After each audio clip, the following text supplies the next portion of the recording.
made the best movies. We made gold standard automobiles that everybody in the world wanted. We made blue jeans. We reconstructed Europe. We put men on the moon. We're the world's healthiest, best educated children. Our productivity, ingenuity, our can-do spirit were the envy of the world. We had confidence in our strength, our capacity, and the limitless potential of our country. Yeah, we had serious racial and environmental problems, but in the heady days of my youth, the environmental movement and the civil rights movement were picking up steam. My father and some of his allies were fighting to eliminate the last pockets of hunger in Appalachia, in the Mississippi Delta, and on the Indian reservations. And we became, for the first time, a true constitutional democracy in this country, with all races voting and holding political office. Other countries aspired to be like us, and our children grew up proud of their passport, proud of their flag. My uncle, President Kennedy, left us a legacy of peace and the hope of ending the arms race and winding down the Cold War. Those were the traditions of freedom, prosperity, and peace that my father, my uncle, and Martin Luther King Jr. were striving to protect and advance. In the half-century since their deaths, we've lost touch with that vision for our country. And I want to tell you right now that we can still restore that America, the America that almost was, and yet may be. But we have to start by being honest with ourselves. Neither my uncle nor my father would recognize the version of America that we have today. We become a nation of chronic illness, of violence, of loneliness, depression, and division, and poverty. Our great cities are becoming tent encampments, modern-day Hoovervilles filled with undocumented immigrants and dispossessed Americans and people living in their cars, plagued by mental illness and addiction and despair. Our border has come under the control of criminal drug cartels that traffic in desolation and fentanyl and in busloads of desperate human beings. Our children are drowning in a crisis of alienation, of dispossession, and complete disconnection from their communities. We've lost far more of our young people to drugs in the last decade than in the 20-year Vietnam War. We've printed 9 centuries worth of money in a little over a decade and spent $8 trillion on regime change wars.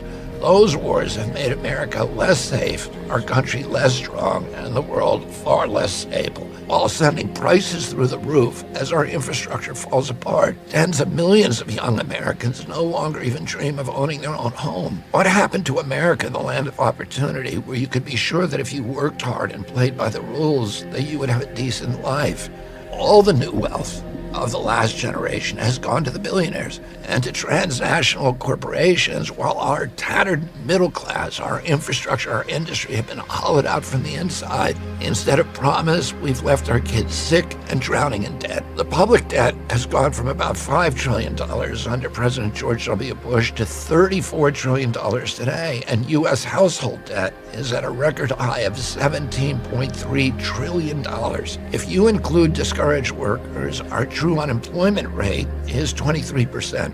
Young parents face housing, grocery, and childcare costs that are unaffordable. Too many Americans are living bleak and hopeless lives, dreading the one medical emergency or the car repair that will tip them over the edge into homelessness. We rank 40th globally in our people's health and wellness. Out of the richest countries in the world, the United States is 35th in child poverty rates, just above Mexico. We rank 36th in literacy and 45th in press freedom. We have one of the highest cancer rates in the world, and our life expectancy now ranks 59th, according to the World Bank. That's right behind Algeria, which spends less than 1/30th per capita of what we spend. But even these grim figures hide the full picture of our dire health crisis. We now have the worst health outcomes in the rich world, the highest maternal mortality rates, the highest number of gun deaths per capita, and the highest number of teen pregnancies. We lead the world in obesity and chronic disease. According to CDC, 60% of Americans have at least one chronic condition. When my uncle was president, only 6% of Americans had chronic disease. And all of these plights fall heaviest on our young people. 4 in 10 of them suffer depression, and half of them have considered suicide. 1 in 10 has anxiety. We were once a free and thriving nation, the healthiest and strongest in the world. What we once were, we can be again. How do I know that?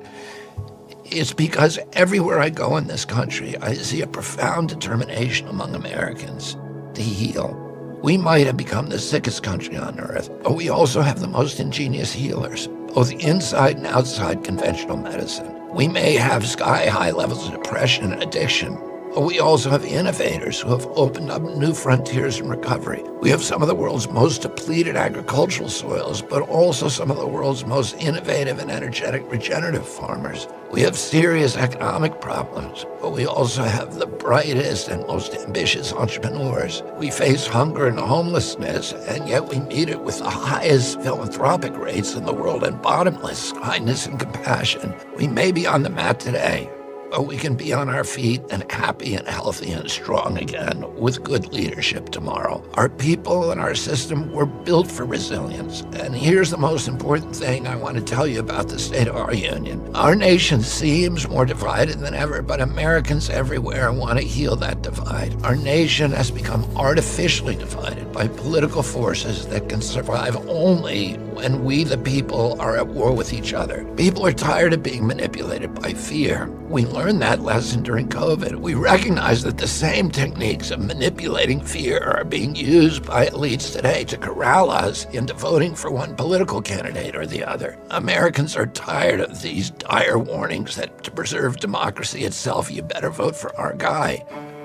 I can tell you that in every state of this union, people are rejecting fear-mongering.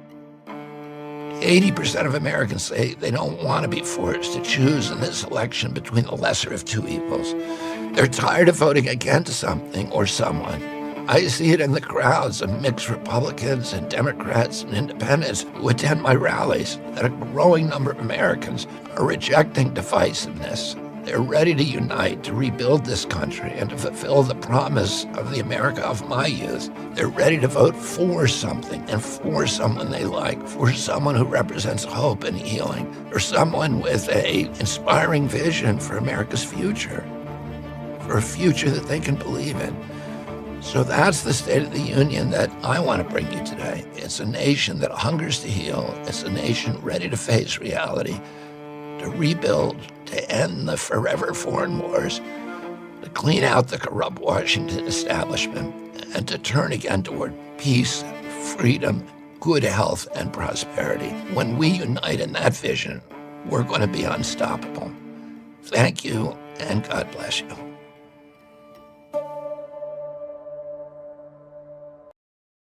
I'm Robert F. Kennedy Jr., and I'm running as an independent candidate for President of the United States. I grew up in an America that seemed to have achieved its promise as an exemplary nation. Modern democracy had spread from one nation, ours, in 1776 to 6 by 1865 and to 190 by the 1960s. We had become the city on the hill. We were a moral authority around the globe. Our government instituted to tell you how excited I am to look out in the crowd and see so many faces here joining us for this historic day. I just want to thank everyone here at the Henry J. Kaiser Center for allowing us to use this historic building. They're in the process of constructing this venue, but they were nice enough to open it up for us today to make this historic moment. So thank you guys. I want to give you guys, if you don't already know, a little bit of history about this building. This building was constructed in 1914, and since then, they have had some of the most historic acts here, including Bob Marley and the Wailers, and none other than the king himself, Elvis Presley, right? Speaking of kings, did you guys know that on December 28th in 1962, Martin Luther King Jr. stood in the same spot that I'm standing in today, Angela Stanton King, and what he spoke on was the 100th anniversary of the Emancipation Proclamation. And that brings me to a little bit of more history. I don't know if you guys know that there is a very historic history between the King and the Kennedy family when it comes to fighting for civil rights. So I couldn't be more honored today and King to be standing on this stage, knowing that I'm continuing to carry the torch with Robert S. Kennedy to bring us all together for this fight for independence, unity, and freedom. We are making history yet again, once today, but today you'll have a King and a Kennedy on the stage. How about that? Everybody, listen, I know you guys are excited as I am. I have absolutely no idea who the VP is going to be. Believe it or not, I really don't. I'm going to find out when you guys are finding out, and I am just so overjoyed about what is happening. And so I want you guys to just celebrate with us as we go on this journey to make this announcement for VP. And now I want to introduce no one other than Metta World Peace. Are you guys familiar with who Metta World Peace is? Metta World Peace is a 17-year NBA champion. Not only is he a 17-year NBA champion, he also sits on the psychiatric board for UCLA, guys. Let's give it up for no one other than our friend, Robert F. Kennedy Jr. supporter, Metta World Peace.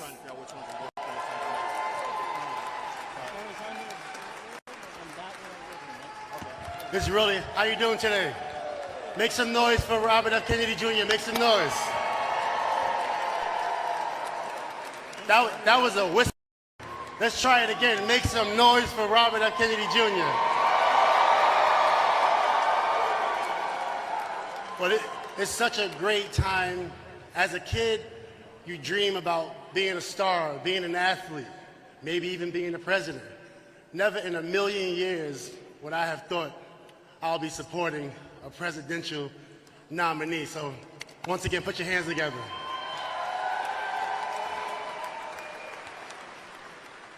Like she said earlier, I did play in the NBA 17. I was Ron Artest formerly, and then I changed my name to Metta World Peace as I was going through my own trials and tribulations as an athlete, going through dark times, going through good times. And that's something where me and Robert connected. We go through things as individuals and also as a country. And as a kid growing up in New York City, Queensbridge, in the biggest federal housing project in America, you want to make a difference, you want to make a change. And this is an opportunity to bring people together. As you know, my name is Metta World Peace, and only right to be on the independent stage. So give it up for the independents.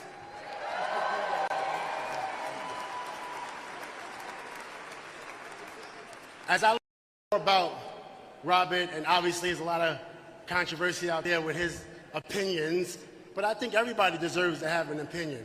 I have my own opinions also. And we actually have a lot in common.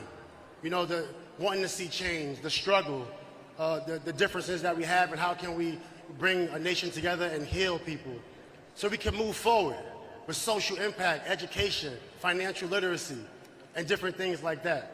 So I'm so excited to be here on the stage as we continue to try to make a difference, not only in my communities, but even the surrounding communities, not only in New York City, but around the United States and eventually. But as we know, charity starts at home, and we got to make sure we support each other here first. So give another round of applause for the Independent Party. We're going to get into the RFK State of the Union video, so please enjoy. And once again, it's such an honor to be here, and let's bring a new president into America.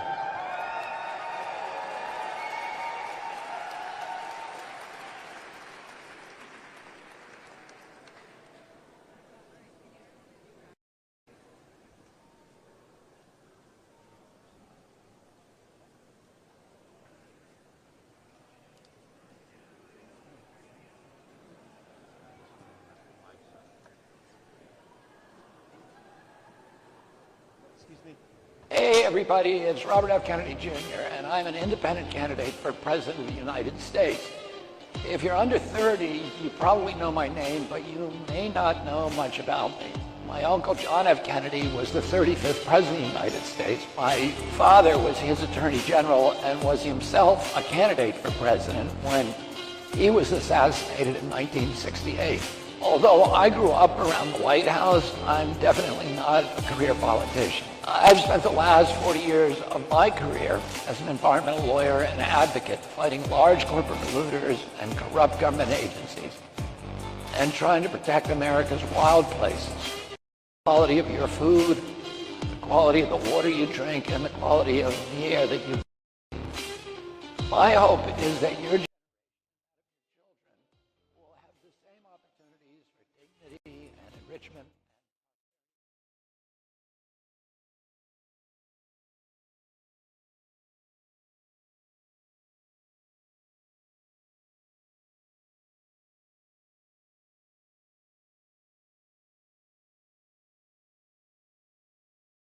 Spread from one nation, ours, in 1776 to 6 by 1865 and to 190 by the 1960s. We had become the city on the hill. We were a moral authority around the globe. Our government, institutions, our Congress, the court, the regulatory agencies, and even the American press were renowned for their integrity, and they were revered worldwide. Other nations wanted our American leadership. They knew the difference between leadership and bullying, which is something our current leaders seem to have forgotten. We were the template of liberty, proof that for a country to thrive, its people must be free. Free to speak, free to worship, free to build great companies, free to start small businesses. We were the freest country in the world, and by no coincidence, also the most prosperous. Working Americans could provide for their families on a single salary. They could buy a home, raise a family, save for retirement without mountains of debt. We made the best music, we made the best movies, we made gold standard automobiles that everybody in the world wanted. We made blue jeans, we reconstructed Europe, we put men on the moon. We're the world's healthiest, best educated children. Our productivity, ingenuity, our can-do spirit were the envy of the world. We had confidence in our strength, our capacity, and the limitless potential of our country. Yeah, we had serious racial and environmental problems, but in the heady days of my youth, the environmental movement and the civil rights movement were picking up steam. My father and some of his allies were fighting to eliminate the last pockets of hunger in Appalachia and the Mississippi Delta and on the Indian reservations. And we became for the first time a true constitutional democracy in this country, with all races voting and holding political office. Other countries aspired to be like us, and our children grew up proud of their passport, proud of their flag. My uncle, President Kennedy, left us a legacy of peace and the hope of ending the arms race and winding down the Cold War. Those were the traditions of freedom, prosperity, and peace that my father, my uncle, and Martin Luther King Jr. were striving to protect and advance. In the half-century since their deaths, we've lost touch with that vision for our country. And I want to tell you right now that we can still restore that America, the America that almost was, and yet may be. But we have to start by being honest with ourselves. Neither my uncle nor my father would recognize the version of America that we have today. We become a nation of chronic illness, of violence, of loneliness. I love the fact that Bobby has created a space where we can all come together. We don't have to fight. We don't have to hate each other. We don't have to cancel each other. Bobby's pro-choice. I'm pro-life. Guess what? We don't hate each other. We come to the middle and we figure out, how do we move our country forward? We are fighting hard here to heal the divide. And guess what? We don't have to be separated by political party. We don't have to be separated by skin color. We don't have to be separated by economic status. We don't have to be separated by sexual preference. Because guess what? When it all boils down to it, we're all here in America sharing this land together. So I was watching IG one day, and I saw a post, and Bobby said that he was running for president. And so I said, you know what? I said, I know the Trumpers are going to kill me, but guess what? I support Bobby because I knew him personally. And I knew that this was a man that was genuine, and not only that, he was someone that truly cared about the community that I represent.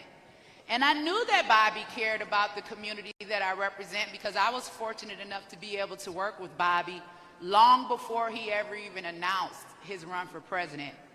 So I saw an IG post that said, Robert F. Kennedy Jr. was coming to Atlanta, Georgia, and I had just opened up a pregnancy home. I was working very hard to try to eradicate the maternal health crisis that we are currently fighting in this country. I had a number, I gave him a call, I said, Bobby, I said, I see you're coming to Atlanta. I said, would you mind? I said, I know you're pro-choice, I get that. I said, but would you mind just stopping by and just listening to what we have to say, just seeing the work that we do here at this pregnancy home? He said, you know what, Angela? I wouldn't think twice. He said, absolutely, I'll be there. Bobby showed up. He sat for an entire hour. And when Bobby left that day, he said, you know, Angela, he said, although I still stand on my position, he said, but I understand that choosing to keep the baby is also a choice that deserves to be supported just as much as the other choice. And you know what, guys? My heart was changed in that moment, and I realized it doesn't matter if we don't always agree. We can agree to disagree. But the one thing that we can all agree on is the fact that we need to come together. Am I right? Are you guys tired of the canceling? Are you tired of the fighting? Are you tired of the hate? That's just one example of what we can do when we all come together and decide that we are going to push our country forward. And the good thing about standing on this stage today is that I can look out there in that crowd and I know that every single last one of you agree with me. We're tired of the BS and we're getting ready to move this country forward. And we're going to take Robert F. Kennedy Jr. all the way to the White House, baby. So America, you better get ready.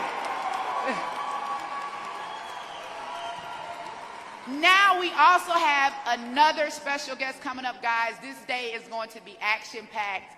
I am so honored and thrilled to be able to introduce to you guys the chairwoman of the Muwekma Ohlone tribe, Charlene Nishma, and her council members. Thank you.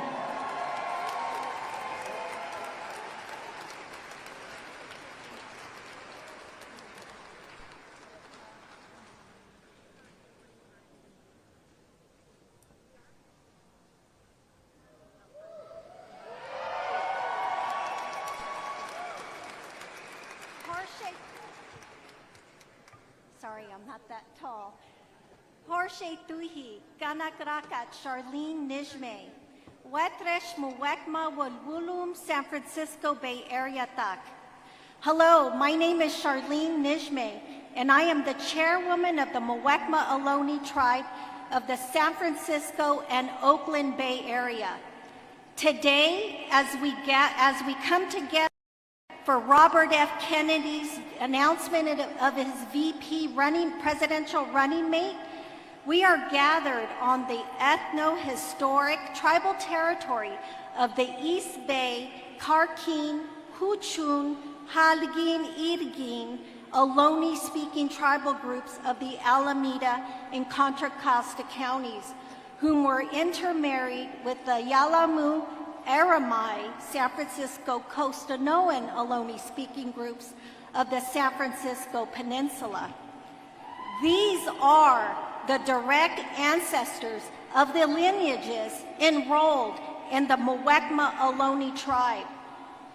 This Greater Bay Region's Aboriginal territory includes the unceded, unsurrendered lands of the ancestors of the Muwekma Ohlone tribe, who are the successors of the historic, sovereign, federally recognized, and never terminated Verona Band of Alameda County.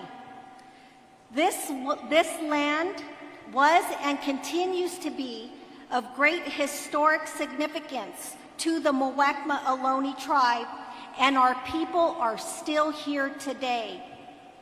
Where we stand right here in the city of Oakland is part of our 10,000-year historical homeland. Yet the Muwekma Ohlone tribe is still not federally recognized as an official tribe today, despite its existence in fact. This wrong must be made right, and we know a leader like Mr. Kennedy will take up our cause.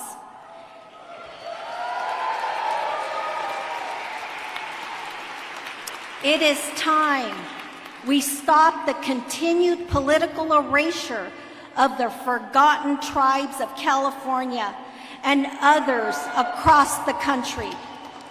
There are 80,000 members of unrecognized tribes in California and hundreds of thousands more across the United States in places like North Carolina, Michigan, Georgia, Virginia, Louisiana, Minnesota, Oregon, Washington, Alabama, and Tennessee, who all continue to suffer from the oppression of the corrupt system that favors special interest money over social, racial, and historical justice.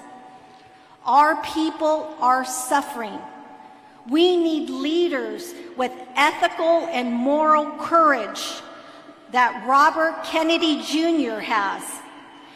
In order to stand up for what is just and what is right, Robert Kennedy Jr. has protected the rights of Indigenous people for over 40 years, and we believe in him to build on that legacy. We believe that he can and will help bring prosperity to Indian country and restore the trust between the First Americans and the United States government. That's why I am proud to announce that the Muwekma Ohlone Tribal Council has passed a unanimous resolution to endorse Robert F. Kennedy for the President of the United States. We know that this is a pivotal moment in our history and for this country, and that Robert Kennedy Jr. is that person to lead us into a brighter future. Change won't magically come to our people. It must be fought for, pushed for, and sometimes even bled for. Bobby Kennedy's father fought for us. His uncle fought for us. And they both bled for us while reaching for justice on so many fronts. And justice was nearly within their grasp. Mr. Kennedy, my people are praying for you. We're praying that you will continue to have the courage to speak the truths that bring justice to all peoples. And in this moment of pronounced political polarization, we pray for your safety and protection. I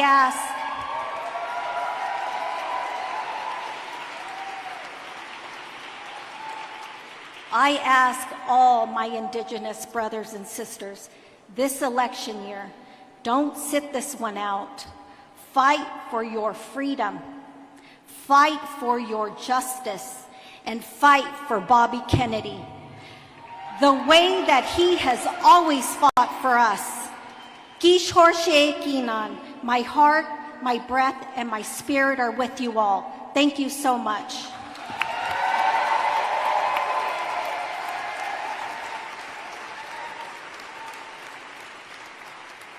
Oshatruhi, Ganakraka, Joe, Kanahini, Dolores Sanchez, Julia Lopez, Geraldine Lopez.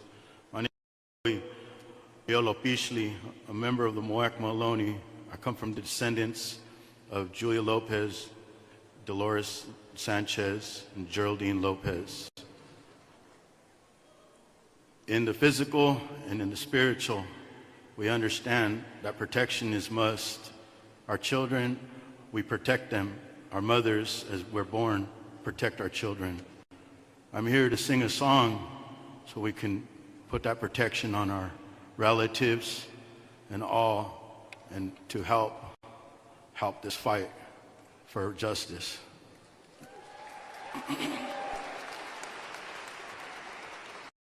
These songs were borrowed and taught to me by allies of our Miwok, Nisenan people, Razzle Dazzle, and Zaya. Blessings. Hoshe Chuhi.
California, Northern California, can I hear a oh? Oh! Hear it louder, we need the ancestors. Can I hear a oh? Oh, oh, sure, Chewy. You have a good day. Today is a beautiful day.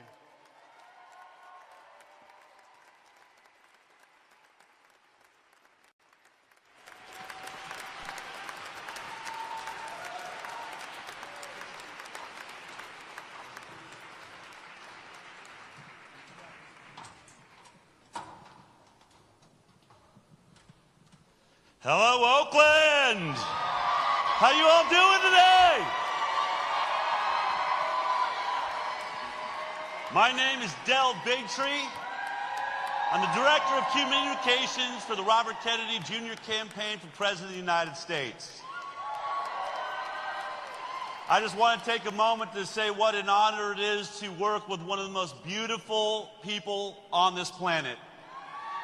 One of the greatest environmental attorneys the world has ever known, fighting for people his entire career against corporate corruption, corporate toxins, polluting waters and oceans. He started the River Keepers and the Water Keepers to protect our environment. We now live in a toxic world. Over 260 toxic poisons found just in the umbilical cord of pregnant women here in the United States of America. And why are they there? Because our regulatory agencies have done their job to protect us, but instead have been protecting the corporations from us. That is not the United States of America. That is not we, for, and by the people of America. And we've watched, over the last several years, two incumbent presidents, really, and here we are, watching trillions of dollars move to the ultra-rich while the middle class struggles to pay our bills, to go on vacation, to have that pursuit of life, liberty, and the pursuit of happiness. And now we have an opportunity. Someone that is blowing all of our minds when he talks about all of the issues of time. So many of the cameras that are lined up here today will call and ask, what is your strategy? We know that mainstream news has been trying to black him out, but yet he's now #1 amongst independents across the United States of America, which is now the largest party in the United States of America. That's how disenfranchised we are. #1 amongst those under the age of 35 across America. And why? What was the strategy? I'm going to lay it on you right now. It was actually very simple. We're going to let him speak his mind. He's going to speak in long-form podcasts and interviews, giving the full concept of where his ideas are coming from. He's not stuck on bumper sticker politics, short lines written by other people. I can tell you personally that everything he's saying comes from his heart, his education, his historical knowledge, which we're all watching happen in all of these interviews he's been doing. And so if you haven't been watching Robert Kennedy Jr. at Kennedy24.com, or if your family members don't know who he is yet, have them go to his YouTube channel, or Twitter, or Facebook, or TikTok, where he is changing the world as we know it.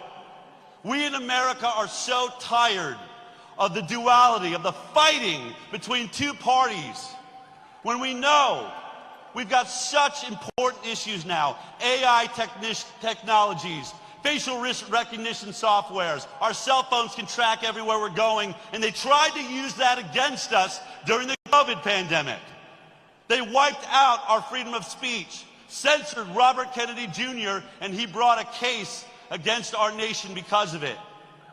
We watched doctors and scientists silenced at the critical moment. They should have been using social media for what it was, to share ideas and thoughts and from the front line of that experience, and instead we silenced them, shut them down, and stuck with the regulatory agency experts that told us that standing 6 feet apart from each other, locking down our businesses, keeping our children out of schools was how we were going to handle this.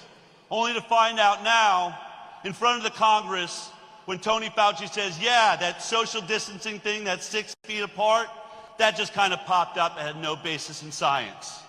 The same man that said to us, when you challenge me, you challenge the science. Never before have we seen science owned, science stuck in its path, science so incapable of going through the scientific method of letting every scientist speak out, everyone challenge the process until we come up with the real answers. That regulatory capture of our regulatory agencies, that corporate corruption that owns our government will only stop in the hands of one man, Robert Kennedy Jr. So tell your friends, tell your families, if we're actually going to handle the issues of our time, if we're going to get out of these wars that are taking trillions of from us, destroying our economy for wars that never end, if we're going to stop that, we need someone bold, someone beautiful, someone that has stood up for us from the beginning. That's Robert Kennedy Jr. I'm so honored to have you all here in Oakland. This is the next step in what's been just an incredible, miraculous journey. Robert Kennedy Jr. will be on the ballot in all 50 states, and every single one of these news agencies, every one of these news agencies that keeps doing pieces about Joe Biden and Donald Trump and Joe Biden and Donald Trump, it's so close, who's going to take it? No one talking about the elephant in the room. The guy that's polling between 24 to 26% in the battleground states, with still much of the nation saying, I didn't even know he's running yet. My news agencies are lying to me. Well, guess what? That's all about to change. Mark my words. We're going to be on the ballot. That's going to happen shortly. And every news agency that lied to their audience and said this is a two-person race, they're going to have to change their tune. And they're going to have to start talking to Robert Kennedy Jr. And let me just tell you the last part of our strategy is simple. What we've recognized in the polls, What we've recognized as Robert Kennedy Jr. has traveled across America is really simple. Once you've heard Robert Kennedy Jr., you can't unhear Robert Kennedy Jr. Are you ready for a miracle to happen? Are you ready for another voice in this political system? Are you tired of the two-party stranglehold on truth and freedom and liberty? Get ready, because we're going to announce today the question that everyone in media has been asking. And it sounds a little bit like this. Well, it looks like Robert F. Kennedy Jr. is just about ready to make headlines with his running mate choice. He is ready to announce who his VP will be, and according to reporting, it's not any of the usual suspects. Both Democrats and Republicans growing anxious over the third-party threat as RFK is set to formally announce his vice presidential running mate. RFK Jr. hoping for a big boost this week as well when he announces his VP pick. Our independent presidential candidate, Robert F. Kennedy Jr., expected to announce his running mate this week. We are expected to get an RFK Jr. vice presidential announcement. Well, number one, RFK Jr., the former Democrat turned independent last year. He wanted to run for president of the United States as an independent. And on the ballot in a good number of states, you've got to make an announcement about who your running mate is going to be. Independent candidate for president Robert F. Kennedy Jr. says he plans to announce his vice presidential running mate here in Ireland on March 26th. Are these names just getting people's attention, or is one of them a real possibility, Marianne?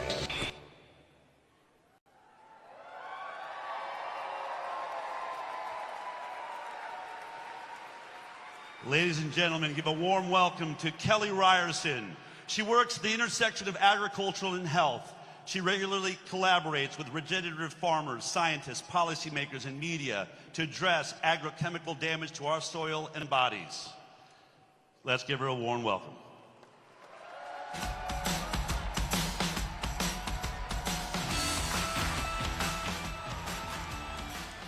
How completely amazing is it to be here today? This is a huge day that we've all been waiting for. So I hate to be a Debbie Downer, but I have a story to tell, and I think it's one that a lot of you will relate to. 2015 was an extremely challenging year in my house. I was experiencing a wide range of symptoms, including rashes and neuropathy and some eye issues. At the same time, my son had crippling migraines and ADHD. My daughter had digestive issues that were making her so miserable. All of us were on various medications, none of which were particularly helpful, and actually in my case made things considerably worse. So, like most moms, and I know many of you are here today, I decided to start digging through the research and figuring out what is making our family so sick. So I read an entire library of functional medicine books, and I ran some tests and found that we had severely imbalanced microbiomes, and our nutrient levels were extremely low, even though we were eating all this food. So I wondered, what on earth has changed so much in our food system that my kids and I can no longer tolerate gluten, nor have the fundamental nutrients that our cells need to function on a basic biological level? How could that possibly be? We were feeling better off the gluten, but this just didn't make sense. It's not just my family that's struggling with these issues. The United States spends over $4 trillion on healthcare. Most of that goes towards chronic disease. Today, 6 in 10 adults have a chronic disease, 4 out of 10 have 2 or more. 9% of men and 11% of women of childbearing years are infertile. That should be very scary. The statistics are also incredibly dim for children. 1 in 10 has ADHD. 1 in 6 has asthma. 1 in 3 has a food intolerance. 1 in 5 has eczema. 1 in 20 has seizures. And 1 in 22 in the state of California has autism. That should be horrific. That number in 1970 was 1 in 10,000, by the way. What the government, media, and universities won't discuss is that our food supply is literally covered in carcinogenic, endocrine disrupting, microbiome destroying pesticides. Our farmlands have become a dumping ground for toxic chemicals that our regulators either refuse to test or they do test and then they lie about what they found. The pharmaceutical giant Bayer purchased the agricultural chemical company Monsanto in 2018. Yeah. And so now a pharmaceutical company effectively owns our food supply. So I have to ask you, what incentive does Bayer possibly have to keep our population healthy? This is the same old story of the prioritization of corporate profits and bureaucratic power over our basic right to human health. It's enabled by full regulatory capture of our food and farming system, and it must stop immediately, and Bobby Kennedy's the only person who can do it.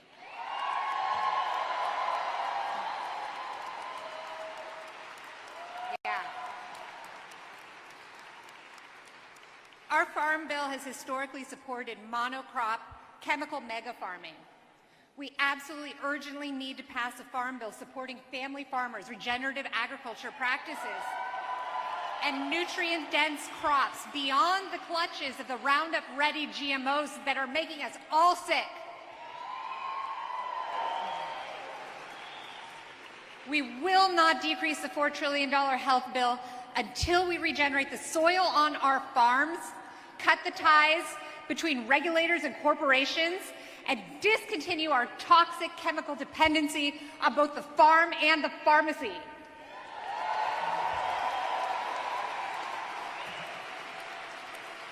Kennedy's promise to unravel corporate capture will help end this chronic disease epidemic. We finally have a leader who shares my vision for the future. Bobby Kennedy is the only candidate who will make this life-saving transformation of our food and farming system a reality.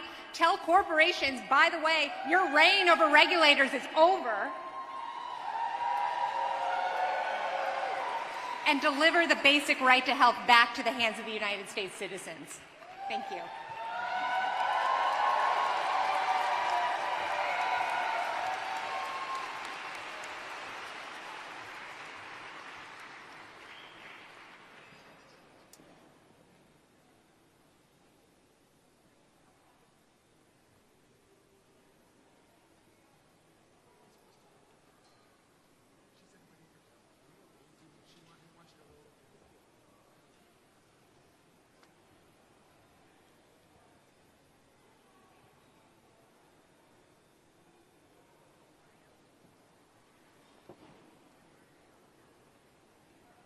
Mr. Kennedy, Bill created all this. Bill Scott. Welcome, Mr. Kennedy. This beautiful farm, which is an organic farm in the middle of what people would call a blighted community. The things that we're dealing with as black people in our communities is a result of racism, redlining, all those different things that kept our communities at ill health. The food is sick that our community is getting because it's coming from big ag. African American communities are food deserts. You cannot get good food here. You look at what black kids are eating. They're drinking big gulp Coca-Colas and they're eating Twinkies and processed foods. Mr. Kennedy's president, what he's talking about is a perfect example about what we need to do ourselves. He's taking a personal commitment to fight. You got to fight for your land, you fight for your business, you fight for everything that's of interest to you. We not only have to give people access to healthy food, but we need to just get rid of all the bad food. The chemical food, it's not food, it's just filler with poison in it. I'm Robert F. Kennedy Jr., and I'm running for President of the United States, and I approve this message.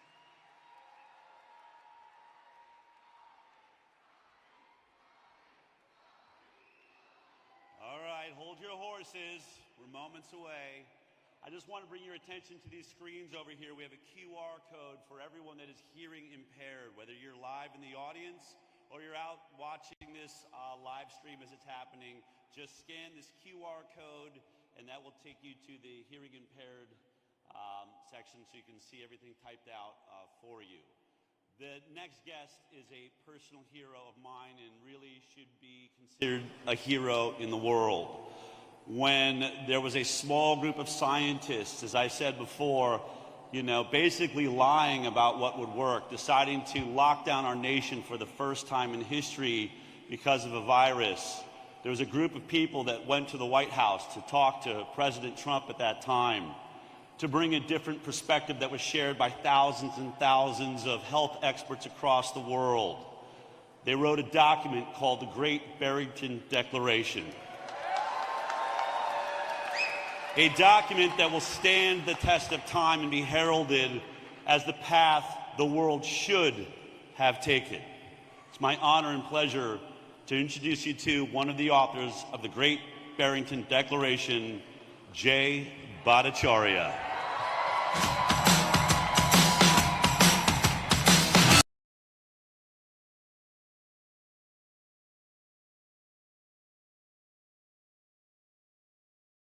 Speech at a political rally, but my God.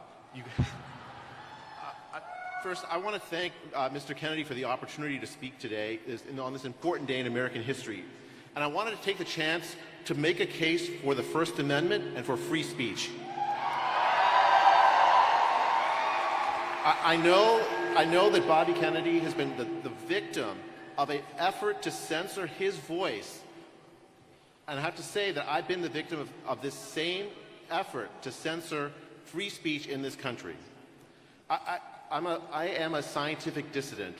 I've been a professor at the School of Medicine at Stanford for over 20 years. The Great Barrington Declaration, how many people signed it? God bless every one of you.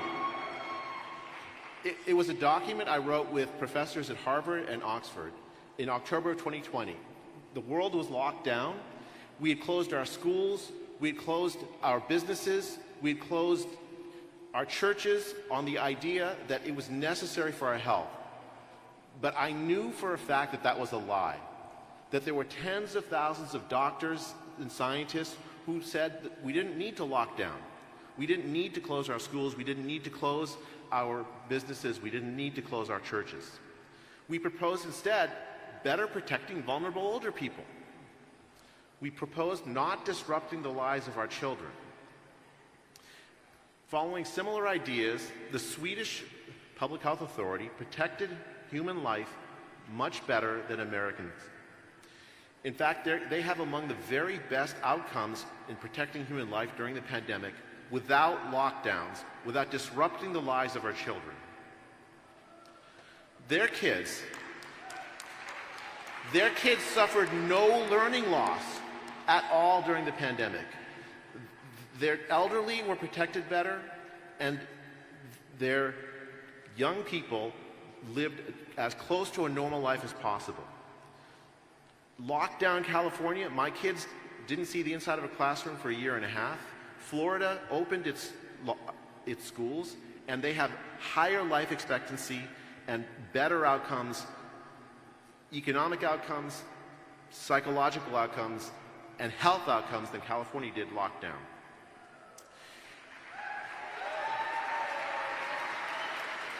The sad thing I want to share with you is that the powers that be inside the federal government decided they did not like our declaration one bit. The head of the NIH wrote to Tony Fauci 4 days after he wrote it, calling for a devastating takedown of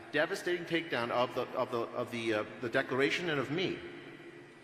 It was part of a broad federal effort to censor any critics. The way that government censored voices is by telling social media platforms who to censor and what ideas to censor. If you've had a post taken down by Facebook, if you've had a post taken down by Twitter during the pandemic, it's almost certain it's because the government actors, the Surgeon General's office, the CDC, the NIH, even the FBI, and the White House itself were telling social media companies to censor you.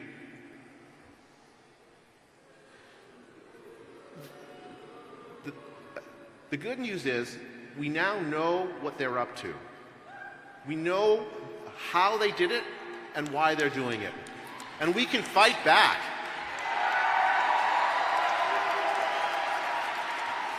We have the Twitter files which told us what they were doing. We have court cases. A federal judge declared what they were doing an Orwellian ministry of truth. It's the kind of thing that should never happen in a country with the First Amendment, but it did. So, what's the punchline? Free speech is essential for our health. Free scientific...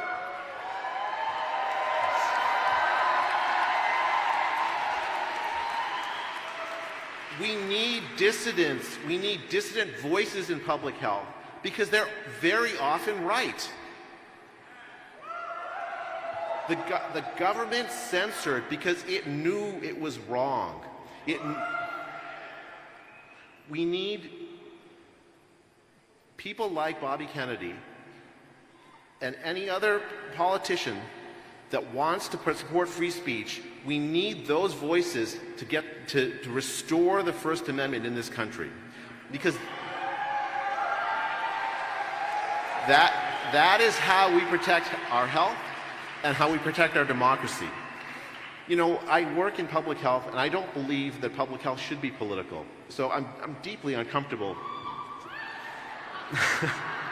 I want to say public health should be suitable equally for Democrats, for Republicans, for independents, everyone alike. It's something I think we can all as Americans get behind. And so I am glad to work with anybody who speaks for free speech at a time like now when they are in peril. And I'm delighted that Bobby Kennedy has lent his considerable voice to the cause. Thank you very much.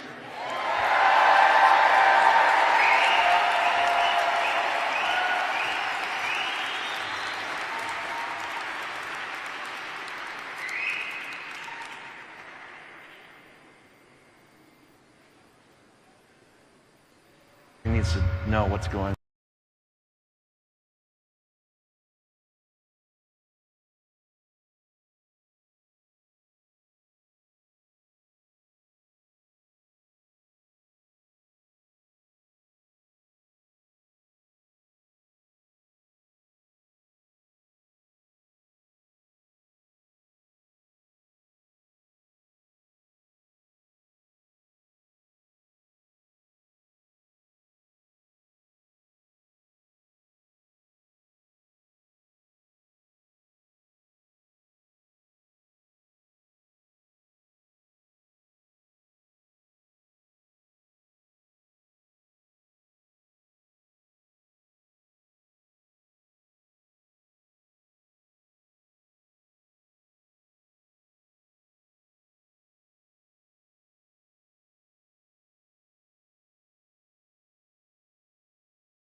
Arizona, Chris Clem.